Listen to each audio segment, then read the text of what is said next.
You know that feeling when you find a teacher who finally gets it? When their words resonate so deeply that you think, this is it. I've found the answer. You start following them, reading everything they write, watching every video. You feel like you're finally on the right path. Then something weird happens. That same teacher, the one you've put on a pedestal, the one whose words you've been memorizing, starts telling you to stop. Leave me, they say. Don't follow me. Verify everything for yourself. This sounds insane. Why would someone who has the truth tell you to walk away from it? Nietzsche's Zarathustra did exactly this. He told his followers, I now go alone, my disciples. You too go now alone. Thus, I want it. I advise you, depart from me and guard yourselves against Zarathustra. And better still, be ashamed of him. Perhaps he has deceived you. This is one of the most counterintuitive passages in all of philosophy. A sage telling his disciples to be ashamed of him? To mistrust him? To abandon him? Here's the truth that most people will never accept. If someone wants you to follow them, they don't have truth, they have an agenda. Imagine Arthur, who spent years searching for enlightenment. He traveled across countries, lived among ascetics, studied under countless teachers. After years of fruitless searching, he gave up and took a job on a farm. Silas was a simple man, but Arthur sensed an immense wisdom in him. They worked together for months, and Arthur absorbed everything, Silas said. Then Silas noticed something. Arthur had stopped debating. He had stopped questioning. He had started believing everything Silas said. So Silas told him to leave. Arthur was confused. I came seeking the truth, and I found it in you, he protested. Silas's response reveals the essence of genuine wisdom. If you follow me, you'll live according to my memories. You'll live according to my map, and you'll never learn to construct your own. What if my map is wrong? Then you'll be lost with me. This is the problem with believers. When you believe someone, you're not connecting to reality. You're connecting to their representation of reality. You're using their map instead of learning to navigate the territory yourself. Silas showed Arthur a map of their farm, the river, the mountains, the fields. Then he asked a simple question. What can you learn from this map? Arthur thought he could learn everything.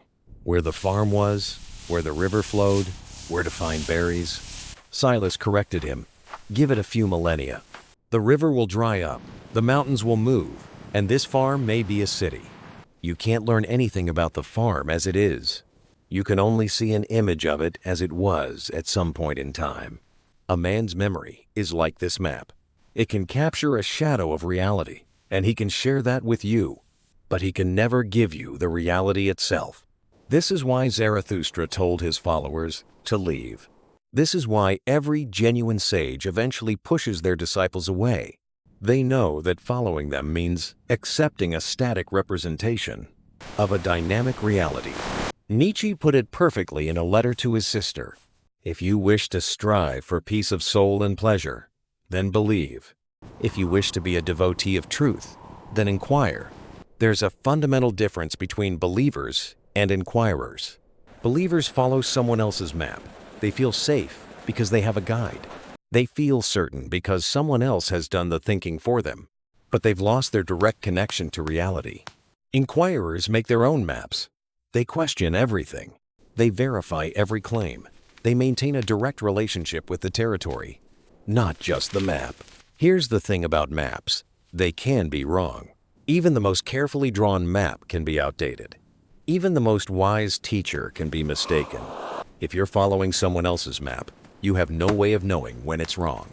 You're lost with them. But if you learn to navigate for yourself, if you learn to construct your own map of reality, then something remarkable happens. You can come together with others as friends and individuals. You can compare your maps and help each other see reality as it really is. When you both see reality as it is, you can journey through it together as equals.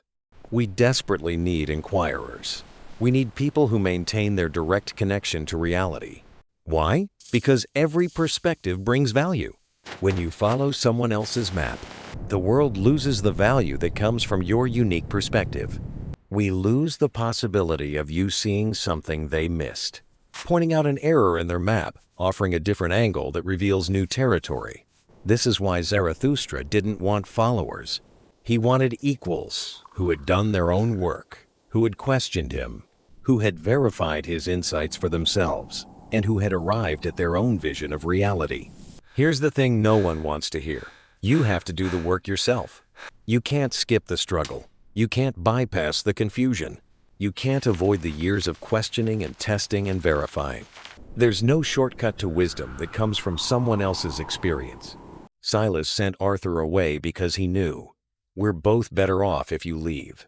This seems cruel until you understand the alternative. Staying would have turned Arthur into a believer, a follower, someone living according to someone else's map. Leaving forced him to become an inquirer, someone who would learn to navigate reality on his own terms. And that's the greatest gift a teacher can give you. Not the answers, but the push to find your own.